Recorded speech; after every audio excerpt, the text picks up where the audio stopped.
তোমাদের একটা লাস্ট প্রশ্ন, ঠিক যেরকম ঋতুদি ঋতুপর্ণা সেন ছবিতে তোমাকে 80 টাকা করে সাপোর্ট করছে, প্রমোট করছে, অলসো সাপোর্টিং আদার অ্যাক্টরস, ঋতুদি তোমাকে দেখা যাবে তো দেবী চৌধুরী। আসলে আমার সিনেমা একটা কথা বলে যাই, এখানে প্রচুর মিডিয়া বন্ধুরা আছে, পৃথিবীতে কোনো মানুষ প্রথমত কাউকে সাহায্য করতে পারেন না, প্রমোট করতে পারেন না। সিনেমাতে তো নাই, সিনেমা তৈরি হয় আলটিমেটলি মানুষজন দেখেন এবং তারা পছন্দ করলে সিনেমা সাকসেসফুল। এটা কাউকে লাগে না কোনো সিনেমাকে প্রমোট করা।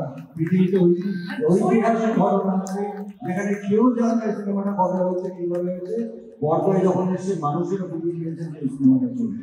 তো আমি বিলিভ করি যে কোনো সিনেমা, বাংলা ভাষায় যে কোনো সিনেমা আমার সিনেমা।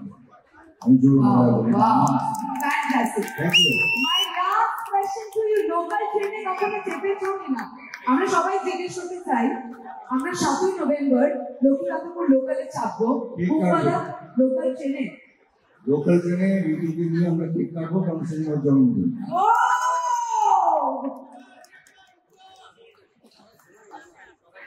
একটা ছোট হাততালি হয়ে যাক সকলের জন্য। All the very best.